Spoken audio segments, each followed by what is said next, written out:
moments of excitement. LiveSource is a new game-changing app that allows you to create auctions instantly during these moments, as the crowd's excitement is at a fevered pitch. Comes back with his second triple of the game.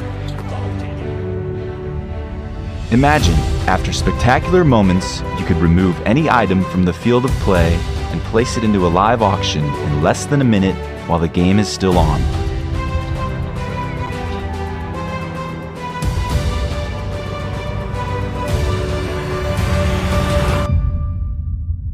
Imagine the fans in attendance bidding on and winning one-of-a-kind memorabilia and experiences from that event while the event is still going on.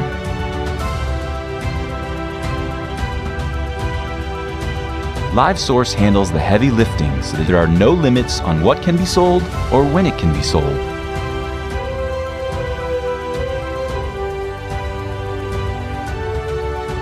Auctions can be created in less than 60 seconds, at which time the app immediately notifies fans to start bidding, determines the winning bidder, and arranges payment and delivery moments later. Excite your audience with highly shareable moments. Motivate more fans to attend your event, increase revenue. With LiveSource, it's as easy as 1, 2, 3.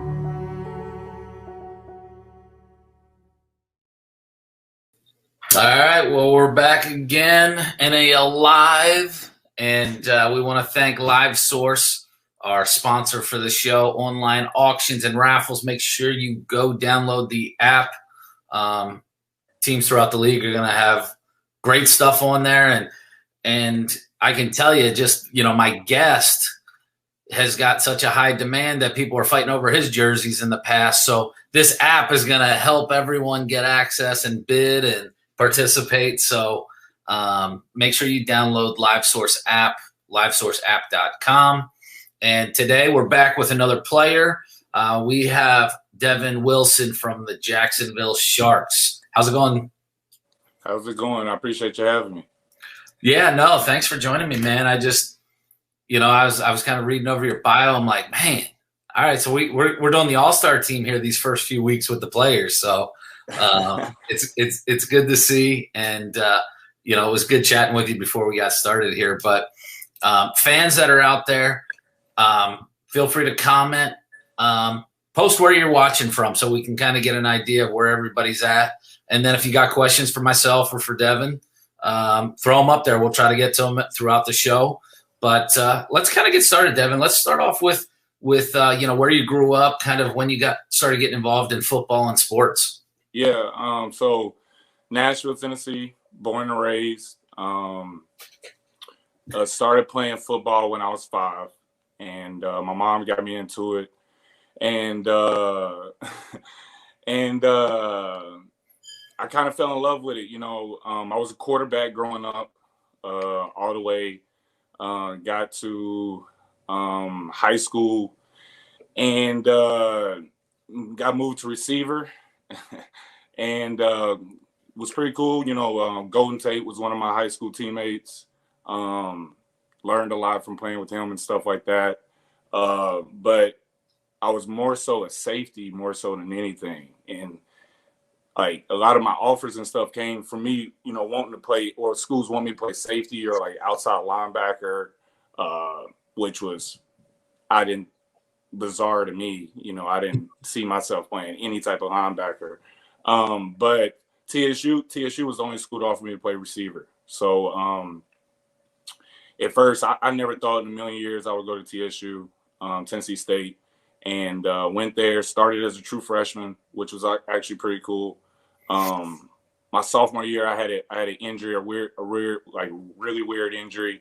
Redshirted that year, and then finished out my college career there.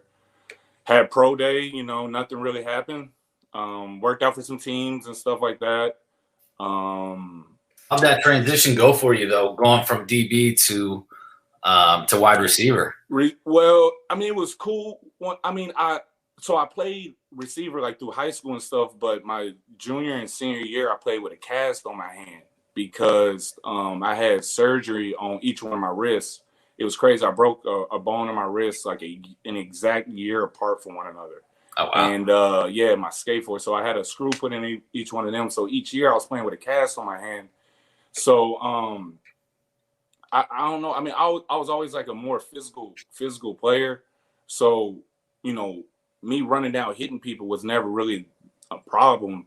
I think honestly that's what really kind of separates me a little bit from, you know, other receivers. You know, I have no problem if you want to, you know, hit and have contact. I have no problem with it at all. So like, you know, I mean, because, you know, most receivers get the, you know, the stigma and stuff that, you know, you don't like contact, you want to be a pretty boy and blah blah blah, but nah, not me. So you know, it was tough and stuff, and it was crazy because even a lot later on in my career, DB got brought up. Like you know, when I went to had a chance, played went college, happened, whatever, nothing really happened. Started working, get an email from James Fuller. How'd he get your email? Like, did you like go to a workout, or how'd that all come about? So, all right. So, you know, I worked out for some teams, went up to Akron to work out for the Montreal Alouettes. Nothing happened. I really didn't understand nothing about this like motion stuff and everything. Like, it was weird. So nothing happened. So I was like, man, you know, I'm gonna send out my film to all these teams, every team I could think of, NFL, CFL, AFL, PIFL, which that's where Coach Fuller was at the time. And nobody responded, like nobody. And so I was like, man, this is dead. You know, I gotta. Got Pastor Brian saying, yeah, what's going on, man? You know, got a job and started valeting downtown in Nashville. And actually, one day while I was at work, I got an email from Fuller, from James Fuller, saying, "Are you still interested in playing football?" And it was in Richmond, Virginia. You know, I was like, yeah, why not? You know, let's go see what's up. So, you know, the contract wasn't like, it was, you know, pennies, you know, at the time and stuff like that. But it was an opportunity to play the game and go out to Richmond, Virginia. And I'll never forget this. On the very first practice, he put me in high motion, or like told me to run a post or something like that. And Jonathan Bain was the quarterback, and he threw a ball, and I caught it. It was crazy and blah blah. So at the end of practice, Fuller pulls me into his office and was just like, you know, you're not gonna be around here for long. Like, you stay focused and blah blah blah. Like, you'll get a chance to go, you know, what you want to do. So played in four games, and got an invite from the Saskatchewan Rough Riders to come to a workout down in Alabama. And so I done drove from Nashville to Richmond. Now I'm those miles on the car, man. Yeah. Now I'm gonna go from Richmond to to Alabama. So I go down there for a workout. One of the guys comes up, you know, one of the scouts was like, hey, you know, we know who you are, blah, blah, blah, come with me. Like, I'm skipping the line and everything. It was weird. And the head coach, Corey Chamberlain, ended up, his first coaching job was from my OC in college. So I had my Tennessee State hoodie on, and it had my number 11, and blah, blah, blah. And he gave me an 11 jersey, and he looked me dead in the face, and he just says, I hope you can catch. That's all he said. He said, I just hope you can catch. And so I'm like, all right. I hope so. So, you know, it was kind of cool because playing those few games with Coach Fuller taught me a lot about the motion. So where I didn't know about it before in the workouts, I knew everything about it now. So kids didn't stand a chance. Like, you know what I'm saying? I was running past them. I mean, it was easy, a lot easier. So I leave there, you know, nothing happens. So I'm like, dang, got to go back to Richmond. You know, so I missed the game, go back to Richmond, and as soon as I get back in Richmond, I get a call from the GM talking about, we're going to offer you a contract to come down to our mini camp and blah, blah, blah. So I'm like, all right, one step closer. Go back to Nashville, chill for a little bit, go down to Bradenton, Florida, to the IMG Academy, which was that's a great complex. Oh my God! And it's a high school. Exactly. So we're down there for 3 days. You know, at the time, they had all the veterans down there and everything. So I had 1 day with just the rookies, and then the veterans came in, and it was tough. Like, I'm not gonna lie to you. You know, like being younger, nothing really working out, and really having to take a different role. You know, you question yourself a little bit. You know, do I belong here? You know, and all this. But at the end of the day, it was football. So we get on the bus to go back to the locker room, and the starting tailback, Jerome Messam, CFL, like all-star, everything, came up to me on the bus and looked me dead. I was just like, hey, the coaches like you. He goes, keep doing what you're doing. The coaches like you. And I was just like, all right. It's like, appreciate it. Thanks. Like, you know what I'm saying? Like, you're a starting tailback. Like, they probably, you know what I'm saying? Like, I had number 86, you know. Well, I'm like, I would think too, you're already kind of like, you know, second guessing yourself a little bit, maybe like, man, I've kind of been to all these workouts, like, and that's kind of what we were talking about with some of the other players is like, a lot of people don't realize how tough it is just mentally to overcome, you know, all these obstacles, and then to make sure that you still have the confidence, you know, constantly and you know, after getting rejected. So it's got to be somewhat nerve-wracking, you know, from that standpoint too. You have no idea. I mean, you hit it head on. I mean, it is. I mean, you just got to keep, you know, reminding yourself that that you belong. And it you know, it's crazy how the world works. And you know, I'm a very, you know, strong believer in the, you know, man above and everything. So I believe everything happens for a reason. And when I was in Saskatchewan, they had like a mental health coach, and he came from the Seahawks when they just won a Super Bowl, and he taught us all these little things about like you know, to remind yourself, you know, when you doubt yourself and everything. He gave us these rubber bands, and it was like, if you ever doubt yourself, just pop the rubber band. And I still use it to today, like even in games and stuff. You know, something might happen or whatever, blah blah blah, just to remind yourself, like, you know, you're still the man. Right. So, but it was cool. You know, the CFL was definitely cool. What's up? Lisa wants to know where your hair's at, man. It's there. It's just pulled back. It's because it's so much longer now. But no, the CFL was cool. It was an experience. You know, playing in another country. You know, having to not only beat out the next receiver next to you, but I have to. The Canadians and the Americans are in two different boats, and I didn't know nothing about that. I was like, yeah, they can only have so many Americans. Like, what do you mean? And you know, first day of, you know, training camp, there's 20 receivers, and they tell you they're only going to keep 8, and you're just like, all right. Which ones are Canadians? Which ones are American? Yeah, it was very interesting. Made it through camp though. Was really cool. You know, got it to the final cut, and you know, they told me they wanted to keep me and put me on practice squad. And I just, you know, busted my butt every day. And it was pretty cool though, because I got to go against, you know, the top DBs, and I was always the other team's top receiver. So like, I mean, it was pretty cool. Got a chance, got active. Was the first rookie on the team to score a touchdown. You know what I'm saying? Got, you know, unfortunately, I, you know, got hurt, and the game's a little different up there. You know, saw the, you know, the pro, you know, the business side of pro football real fast. And if you can't help us, or if you can't do nothing for us, you got to go. And, all about what have you done lately? Yeah. So, got shipped out of Canada, with a bunch of shoes though. I appreciate that, because they got people up there don't buy shoes like that. So it was pretty cool. I definitely got to come back with a bunch of Jordans and stuff. But came back from Canada and got hit up by the Cleveland Gladiators. They asked me if I, you know, was still interested in playing arena football, and was like, yeah.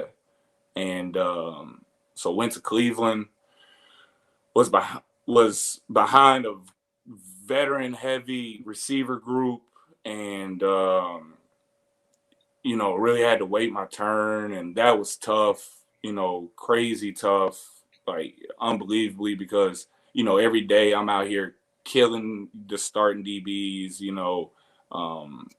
That was young Devin Wilson. I was catching balls and spiking it and staring down coaches and you know what I'm saying, to try to prove a point. It was because I was just so hungry. I was just like crazy hungry, and I think a lot of people see my passion and hunger for the game and might mistake it for bad attitude, or he's a he's a me guy, but it's like you don't really understand what I've been through to get here. So you gotta let me be right now. But not Cleveland was cool. Got a chance to finally got activated there. First catch was a touchdown. Second catch was a touchdown. I think I had like not 20 some catches, like 11 of them were touchdowns. Like, so, I mean, it was fairly easy, you know what I'm saying? The next year coaching staff changes. They bring in every AFL all-star receiver into Cleveland. Unfortunately, I had a track record of some health issues at the time, so they had to let me go because of that. But Jacksonville called when they left the AFL and formed the NAL, and they had already started their season. And at first, I'm not gonna lie to you, I kind of blew it off because I was young Devin Wilson at the time. I was a little upset at Cleveland, and I wanted to go back and prove a point. Like, just to be honest with you, I really did. And came down to Jacksonville, and it's probably the best.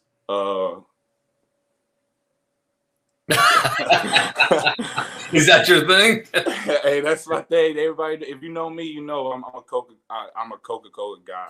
Like, I drink more Coke than I drink water.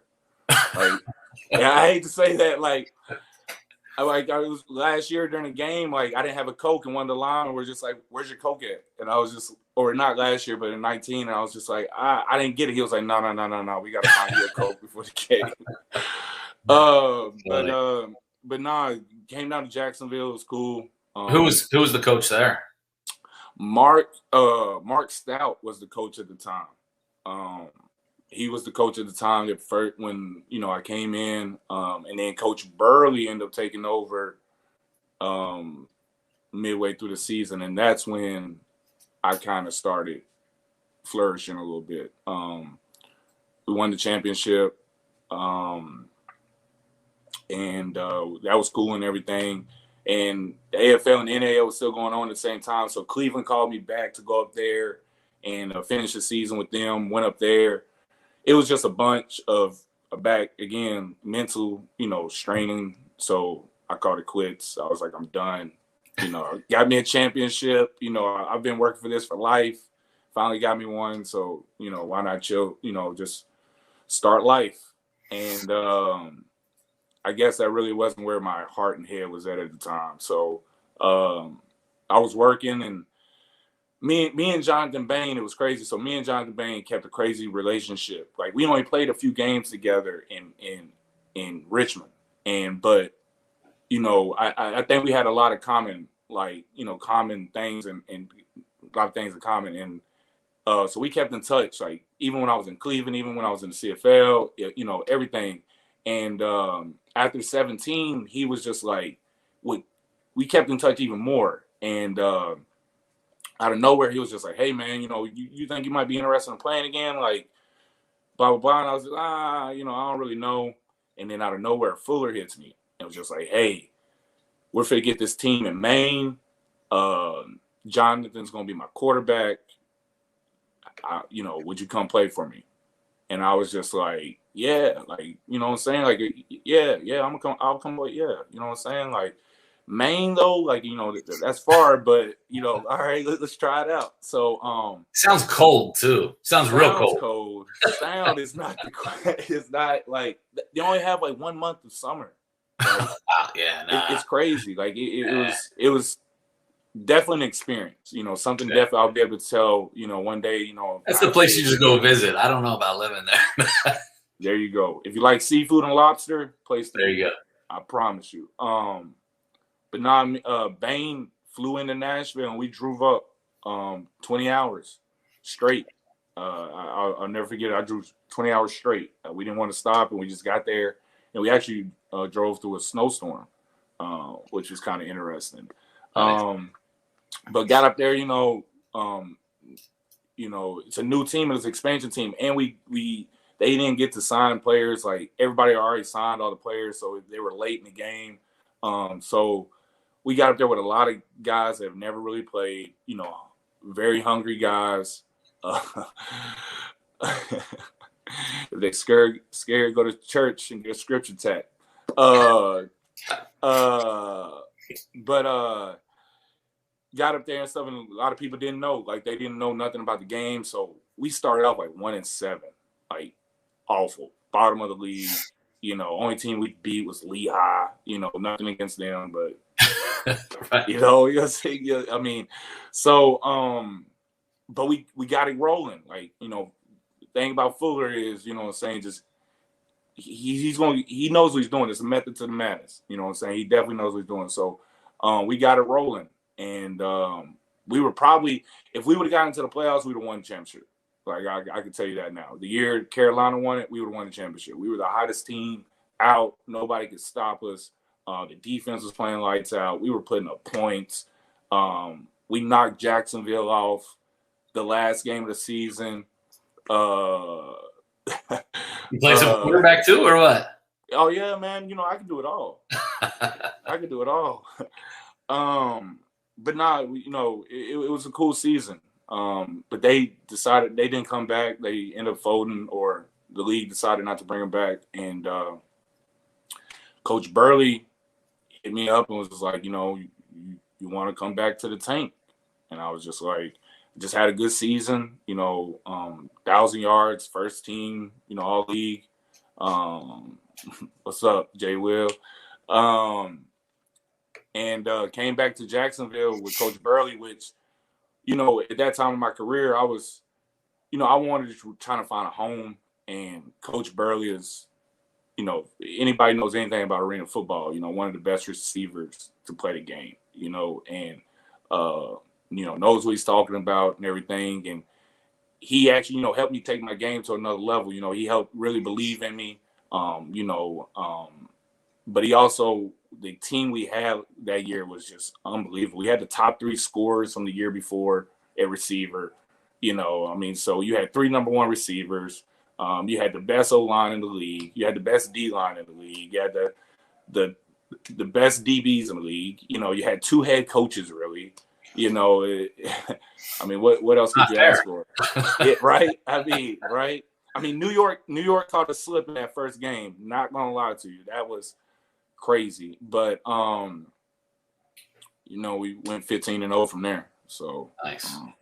So yeah. So who took you was there somebody that kind of took you under their wing at some point, like, and just kind of taught you the game, or, and even just, mentally, to keep that chip, but be the leader, the right way? Man, I'll be honest with you. A dude I actually played against in college, Quentin Sims. I got the chance to play with him in Cleveland. He, phenomenal receiver. Like, I consider myself, the best, but, I'll put him 1A, I'll put myself 1B. Like, you know what I'm saying? Just being honest. Right. But, he had been playing for a little bit, but we played against each other in college, and, he would torch us at TSU. Like, he went to UT Martin, he would just, like, every game.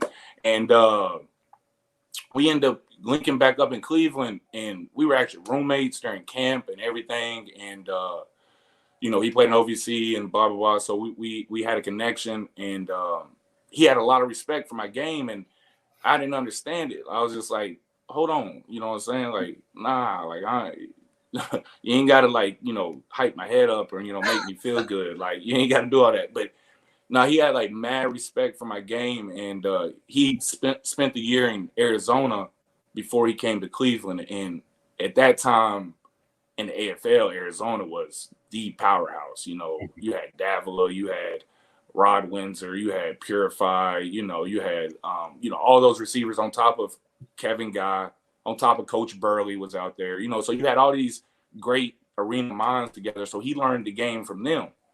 And even though we were so, comparable in age and everything, he had a lot of knowledge. And I just kind of listened to him, and he taught me the game, and would tell me, instilling me that, like, hold on, like you're good too, man. Like you're really good. And that really kind of helped me, like really, really kind of helped me a lot. So yeah, I would say Quentin Sims.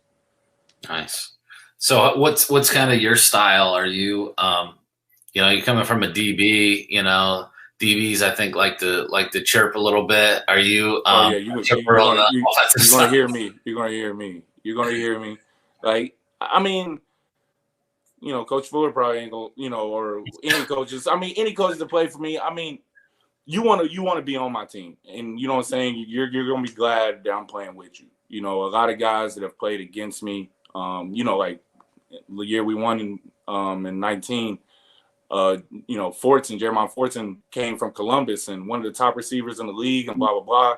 And we would talk about it every day. He was like, man, playing against you, I would hate watching you play and blah, blah, blah. He was like, but now I see, why you're so good and blah, blah, blah. But nah, yeah. I feel like I can do it all. Like I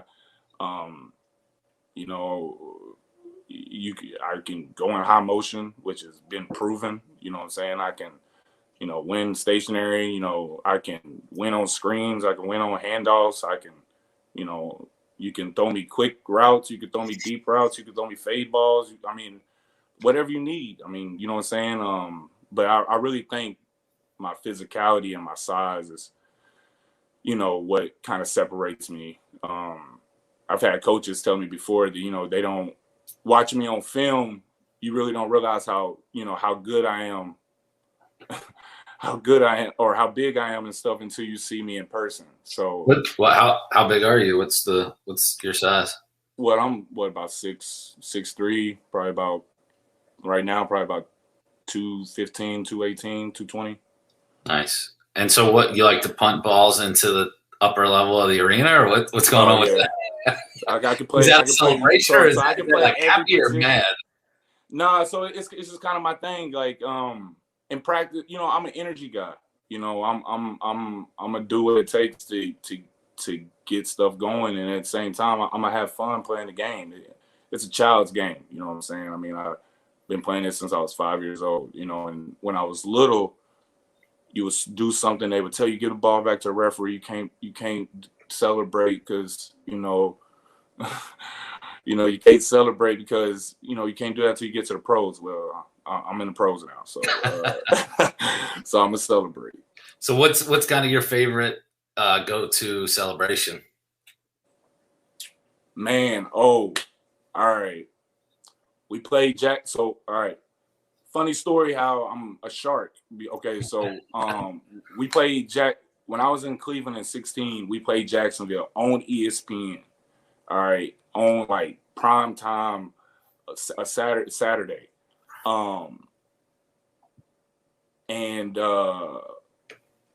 Great. They got a great team. Like they had Tommy Grady, Joe Hills, Tiger Jones, Reggie Gray, London Crawford. Another all-star team. Yeah. Yeah, you know what I'm saying? And at DB, they had, I want to say they had David Highland. They had Greg Reed. So they had this unbelievable team.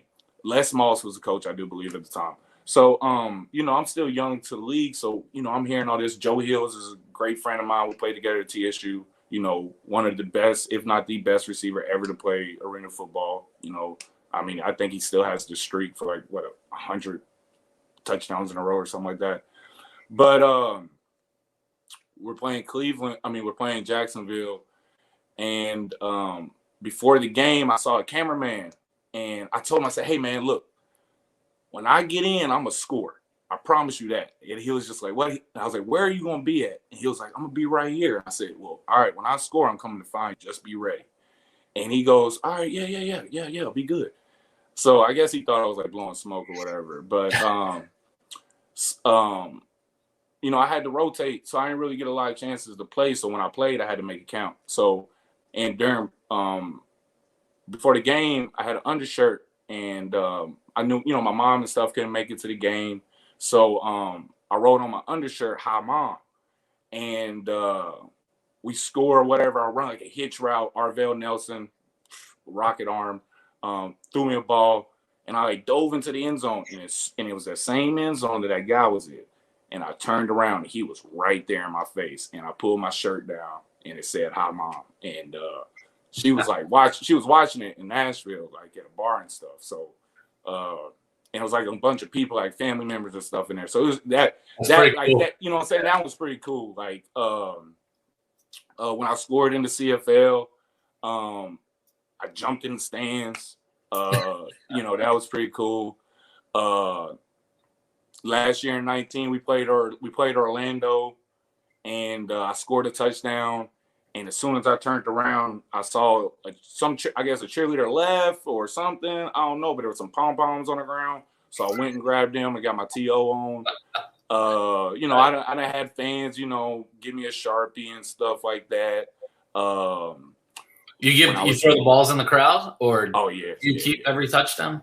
Nah, I don't really keep too many. I try to give them away. I mean, if I take it to the bench, you know, Chris Seafree and them, they're gonna find me, which I don't understand. You know, so you get fined for the bench, but not the stands.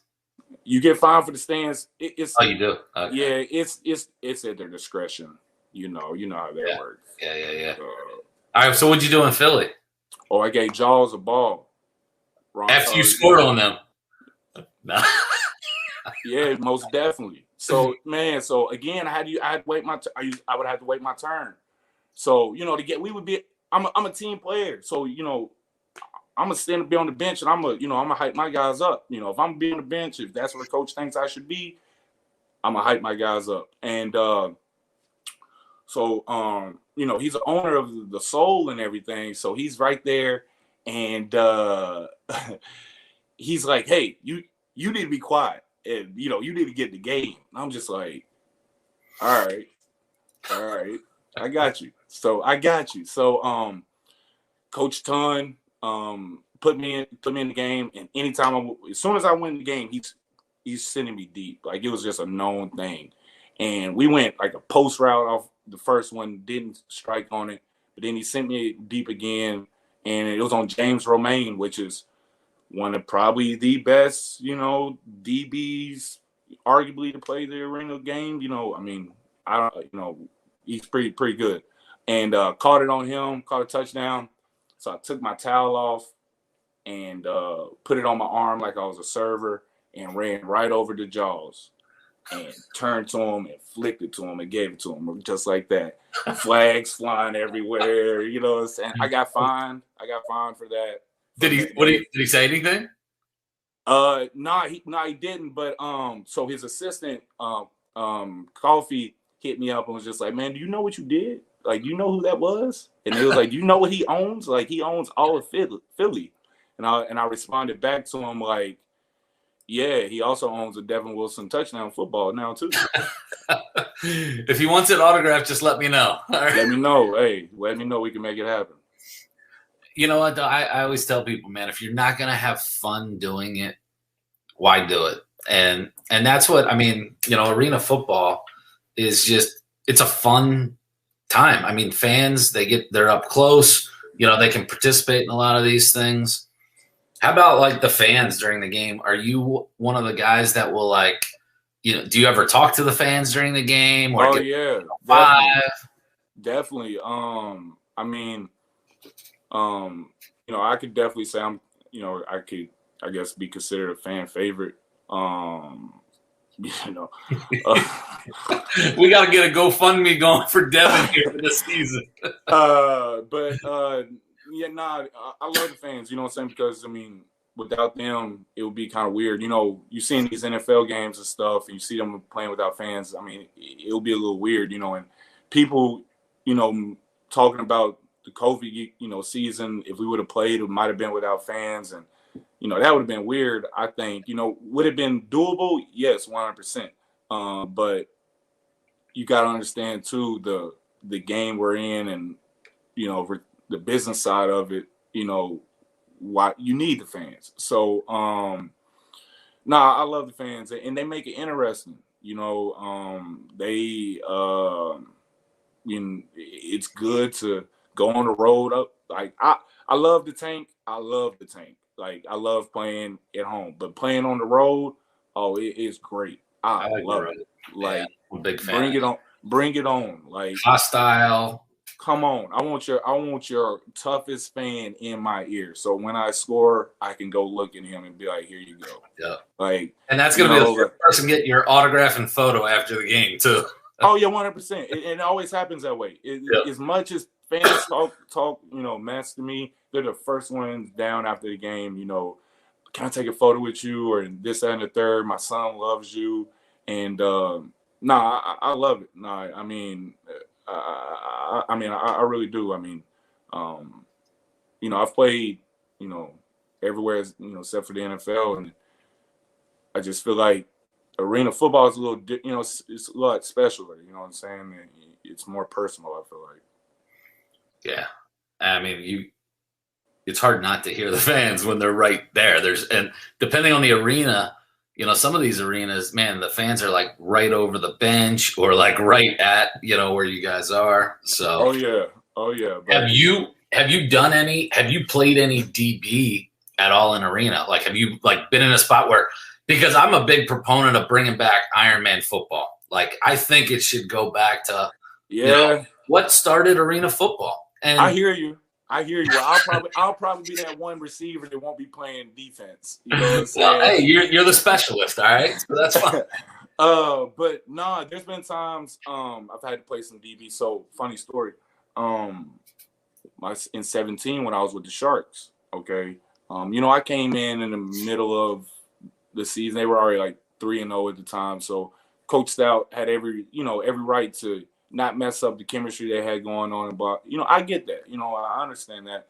So he decided to play me a DB one game. And I said, oh, okay, perfect.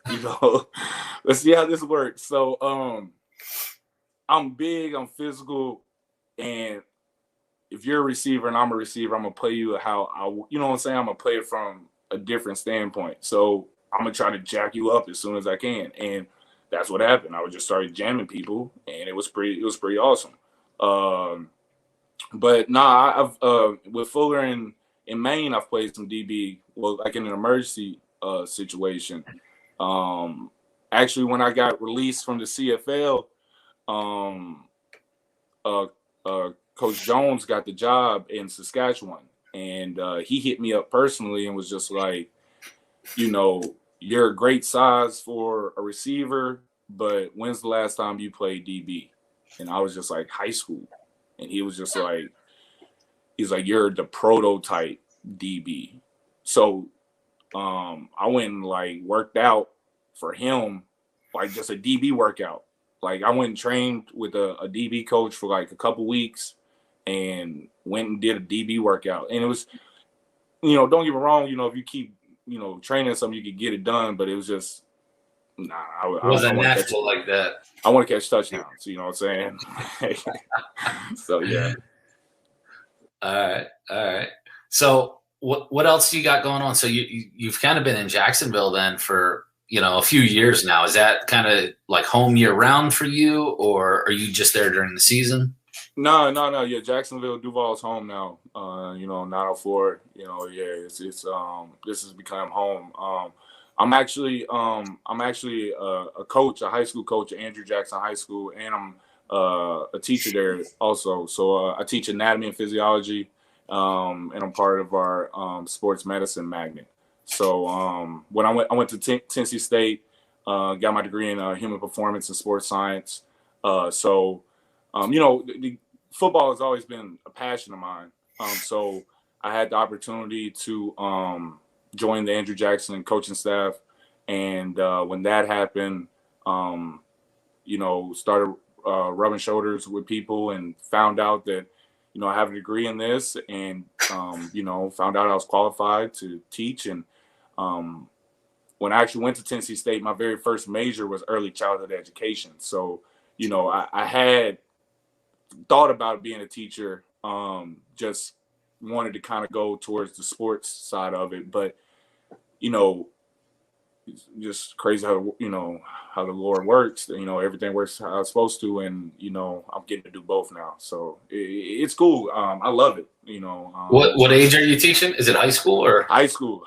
So freshmen through juniors, pretty much. I don't really touch too many seniors. But man, that's rough, man. I got a kid and he's a junior, man. I couldn't imagine 20 of those kids. Nah, it's not bad. It's not bad, honestly.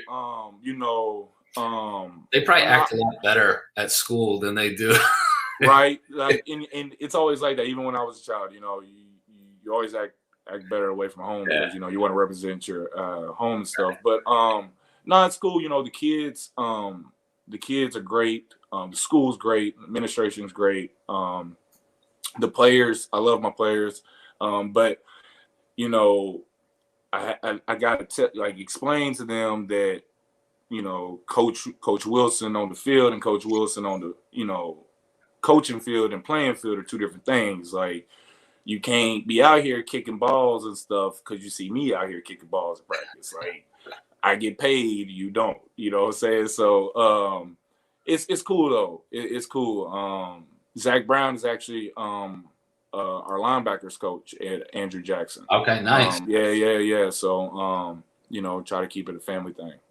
So does your mom come to a lot of the games? Oh yeah. She tries to get down here a lot. My stepfather and my grandfather, they get down here pretty regularly. But they also make some away games too. You know what I'm saying? Just because I think Greensboro's not too far, right? Nah, not too far at all. I think throughout my entire college career, I think she missed one game, and home and away. Bomb Squad, my man Beavers, what's up, man? Yeah, so that's what we called ourselves in Cleveland, the Bomb Squad. That was our receiver corps. But nah, she makes all the Coach Floyd. Coach is tuning in. I like it. What's up, Coach?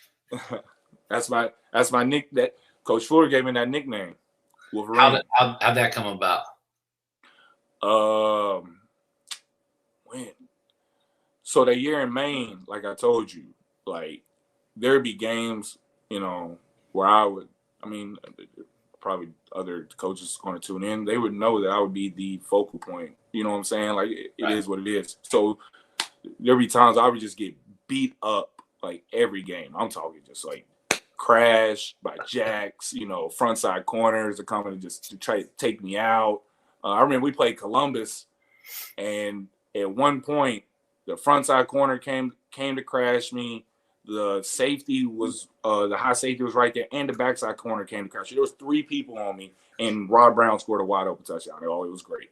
But I got killed every game, and I didn't have the intentions of playing, so I didn't really put my body through the off season that it needed to go through. To go through the whatchamacallit. So there was a game where I dislocated my shoulder 3 times in a row. Just 3 plays that kept popping out. And they would pop it back in, I would go back in and play. And we would the doctor told me I couldn't play the next week. And I was just like, that's not happening. Yeah. So Coach Fuller was like, look, man, your arm's pretty messed up. Just relax. Nah, chill out. So I set out. I couldn't lift my arm. My arm was killing me. I'm not gonna lie to you, it was awful. And come game day, I wake up and I feel fine. I can lift my arm. I can play. That Coca-Cola, man. That's what I'm telling you. I try to tell people, hey, listen to Chad Johnson. Coca-Cola and McDonald's is the secret key. I hate to tell you this. I eat McDonald's more than anybody you know, and I drink Coke probably more than anybody you know. Well, all right. What are you ordering from McDonald's? Because it's probably not the same stuff I'm ordering.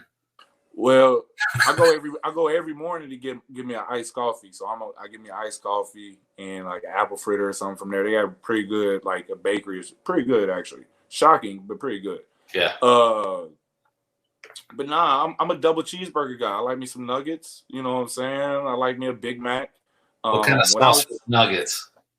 Barbecue sauce. I'm a barbecue sauce guy. McDonald's barbecue sauce is very different from everybody else's. I've never had. I always get like the sweet and sour or the buffalo. Yeah, the buffalo is pretty good when they have it. You know what I'm saying? You never know they're gonna have it. But when I was in high school, I went to high school with a girl that her father owned a bunch of McDonald's. So she would like bring us these like quarter pounder, you know, whatever. So me and my buddies, we would like smash quarter pounders, like double quarter pounders, and we would go over to her house. And because she had a massive pool and everything, and her dad would come out there and throw McDonald's quarter pounders on the grill. And so, you know, it was pretty cool. But nah,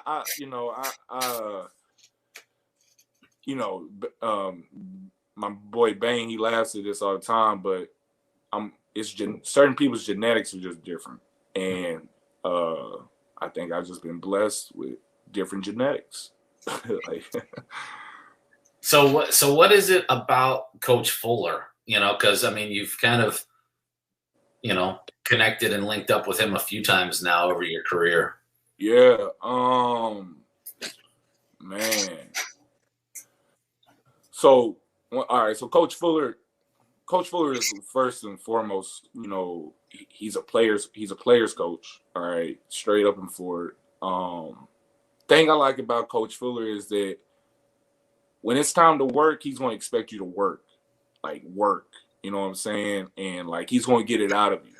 You know what I'm saying? Like if you ain't here to work, get out of here. You know what I'm saying? And that means a lot to me, you know, because you got to earn it. You know what I'm saying? Like you really got to earn it. And I like him too because he took a chance on me, you know, and I see it a lot of times too. You know, he signs guys and stuff like that might be out of nowhere, nobody knows about, and you know, you might hear people around the league say like, who is that or wow, but the man's got an eye for talent.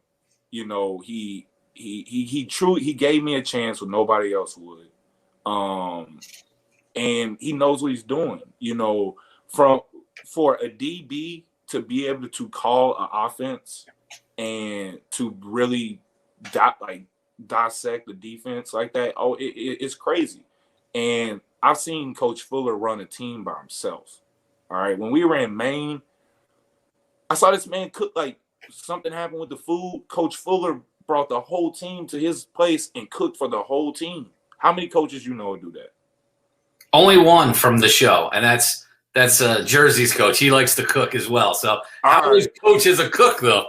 I like that. But off the whim, you know what I'm saying? Yeah, it's no, like, that's off just like you. Yeah. Like my boys got to eat, so I'm gonna do what I got to do to feed them.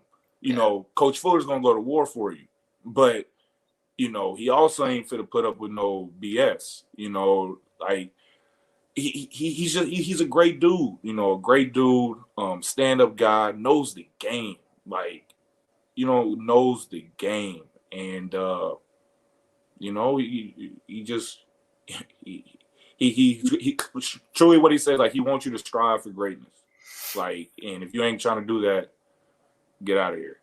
Yeah. Well, and it, you know, it shows by building those teams, and you know, even the turnaround in Maine and you know other championships. So I mean, it's good to hear. I mean, I've heard very similar from other guys that have played for him. So seems like I've only had a chance to talk to him a few times. So, but Brian is saying that Fuller is the real deal. So he is. He is. I mean, like, yeah. I mean, I can't say. I mean, yeah, he's my head coach. You know, okay, but he was also the defensive coordinator for us in 19. You know, and leaving him and leaving for Maine in 18 and going back to Jacksonville, not really knowing where he was going to go. I'm not going to lie to you, that kind of didn't sit too well with me because I was like, dang, I might have to face him. You know what I'm saying? Like, I might have to see him, and not meaning like I'm afraid of it, like by any means, not at all. But you want to be on his team. You want to be with him. I want to be with him. I don't want to score against him. You know what I'm saying? Because I will. You know what I'm saying? But I don't want to. Right. You know. So when I heard that they signed him here, it was like the stars are aligning. Like, this is crazy, and you know, everything happens like it's supposed to, and he was able to become the next head coach here, and the rest is, you know, we'll see what happens from there. So is there a DB out in the league now that is just kind of like that pain, you know, that he just, like, you know, kind of just picking, or just, you know, like, you just love to score touchdowns on that dude? Oh, that's anybody. No, is there one out there that's just kind of a, you know, a mutual respect for, you know, like?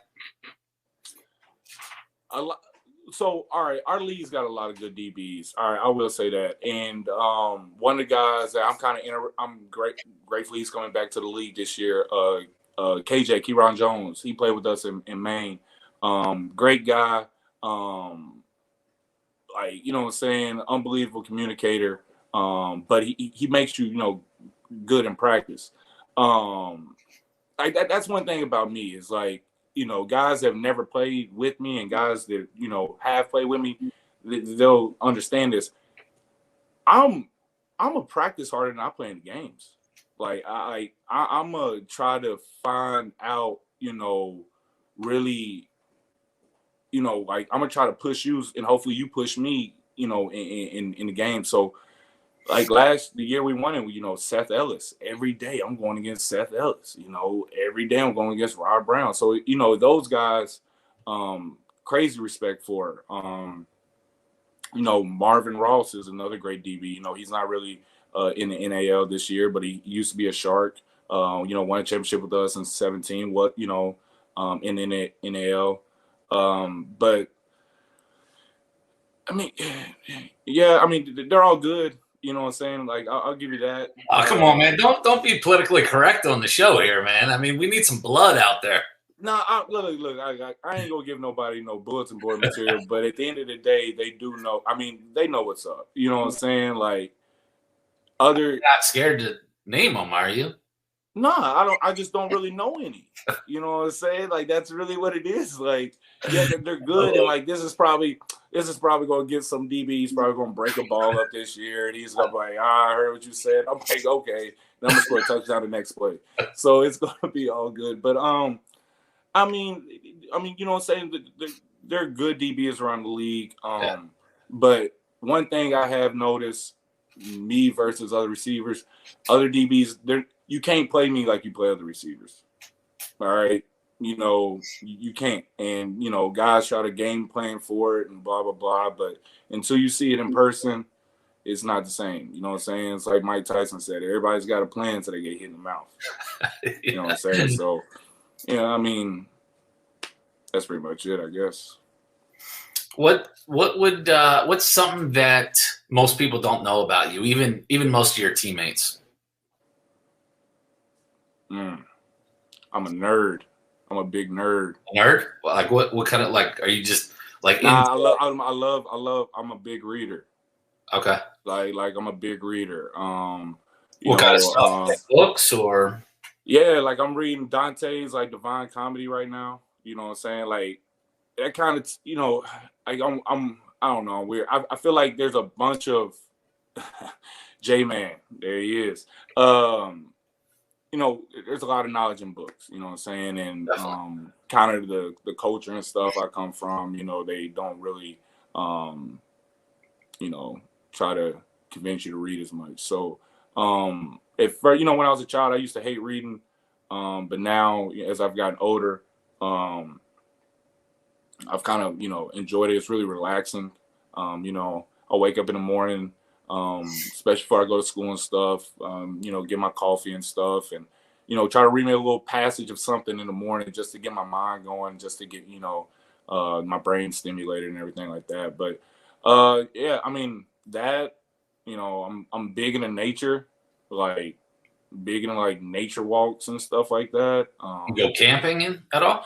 Nah, not really camping. Nah, not really the camping type, but like when we go places, I remember we went out to play in Arizona when I was in the AFL. I would try to find like some type of nature trail or something, just to see the world. When I was in Canada, that kind of opened up my eyes to understand that like there's more out there. You just gotta kind of be a little curious and go find it. Yeah, I'm a big sneaker collector. I mean, I guess a lot of people might already know that. How big is the collection? Pretty extensive, like over 100. Yeah. Whoa. Yeah. All right, yeah. so you're up in my wife's category then, not sneakers, shoes like for her. Yeah, so I have like a sneaker portfolio and everything. Like it's like my stocks. You know what I'm saying? It's like. Do you sell them at all? No. I don't really get into it too much. I'm more of like a collector. I would rather have them for myself, and if I ever want to wear them, maybe wear them. You know what I'm saying? But majority of them like are still in the box from like the shipping. Like I just know I got them. Damn. My kid was telling me, what's the website for that? Like to check. StockX. There you go. I was like, what the hell? It's crazy because it's like somebody out here is just. It's like, I mean, it's really like the stock market, like who created the stock market? Somebody just like, hey, we're going to create a stock market for shoes, and this is what everybody goes about now. Yeah, it's crazy. It's cool. I mean, it's cool too what you said about just, I think football has been a great, tool for you to kind of see the country and, even Canada and, just to see, even in the U.S., how many different areas there are. I mean, you're in Arizona in a desert. You're, up in Maine, way up. Now you're down here. So it's pretty cool traveling around. What would have been some of your favorite places to play? Toronto. Got to play in the Blue Jays Stadium. That was my very first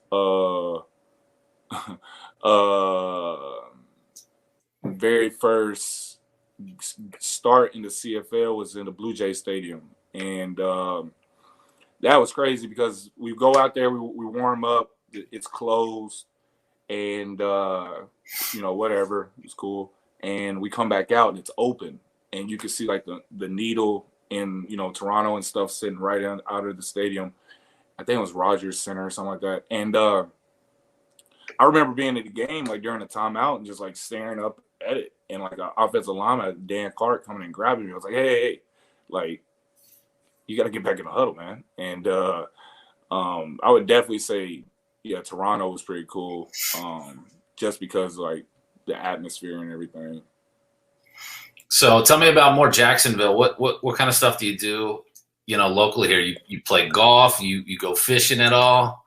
Golf. I mean, I'll go to Top Golf. You know what I'm saying? I'll hack away at Top Golf. Our quarterback, Mike Fawful, he's a big golfer. He'll take me out to the golf course sometimes and whoop me. He's pretty good. He's pretty good. Yeah. Really training. I train, and then I train some kids and stuff around here. Try to work with a lot of the local, receivers and stuff like that. Just to try to pass on the game and pass on the knowledge that I was given. I can't be here forever, so pass it on what I can. You like to play Madden, or? Oh yeah, I'm a big gamer. Big gamer. What other games besides Madden? Oh, Duty. I'll get on to Duty. I'll 2K, FIFA, Mortal Kombat. You pretty good, or what? What I'm level all are you? right. I'm all right. I mean, I like myself. I mean, I'm not going out here and trying to play no, YouTube streamer ninja or nobody like that. But yeah, I'm pretty good. It passes along the time. It's very, I find it kind of, therapeutic and stuff, honestly. And I think it keeps my hand-eye coordination really good. So that's kind of my excuse of like why I play it so much I'll tell you so I what, can catch the football. it's crazy now. My kid in high school, so that's what he does. That's what he makes money from, streaming. Really? So not a ton. He makes like about $100 a week.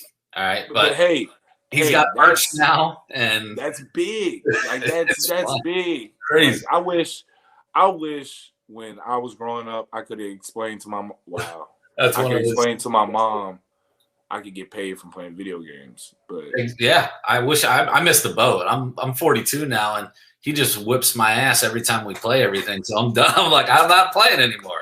Like, yeah, it's tough, man. I get on there and you get to talking to some kid and you realize that he's like in 6th grade or something.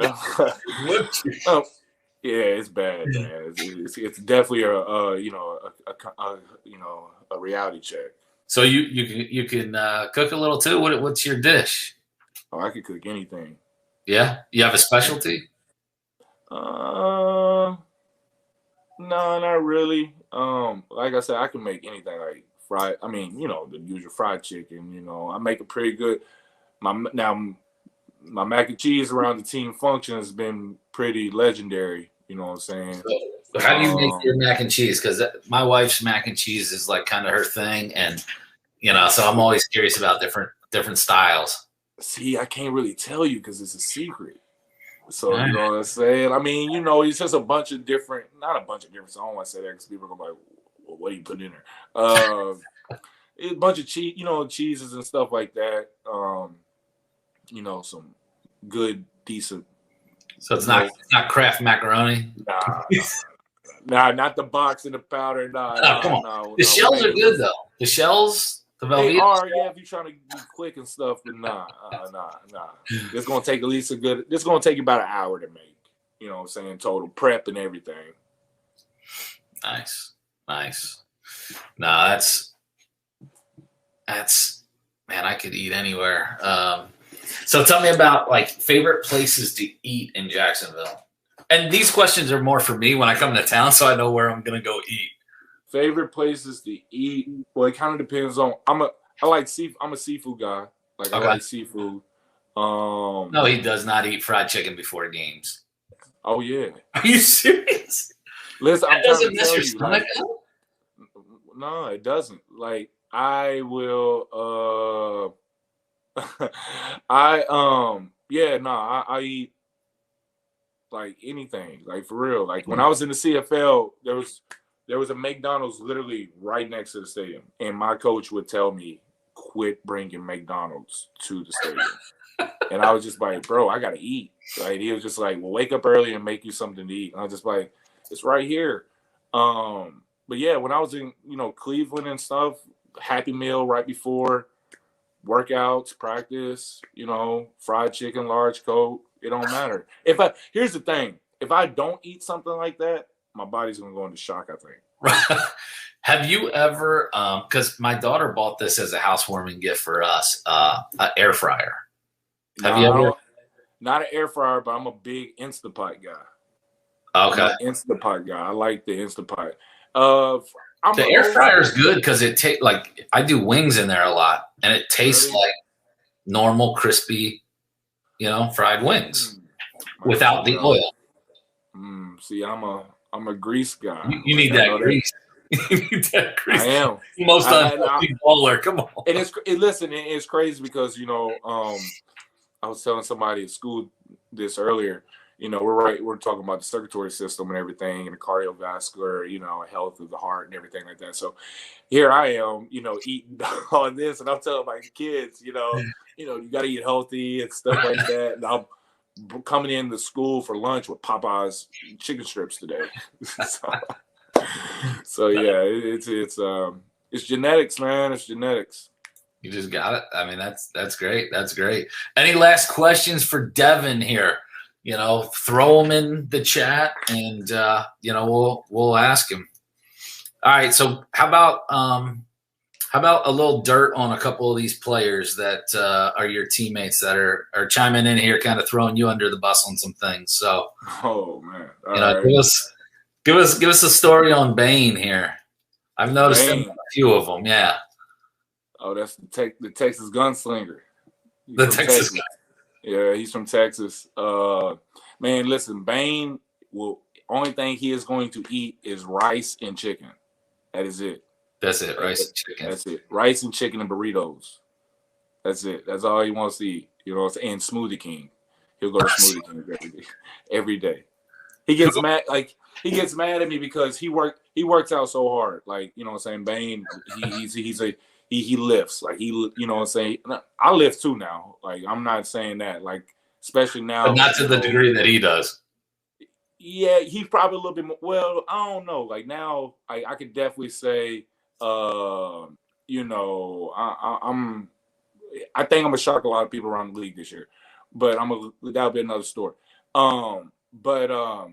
He always talks about how it takes me like a week or something to look what somebody has been doing in the entire offseason, and he gets so mad about that. Guys gotta be pissed.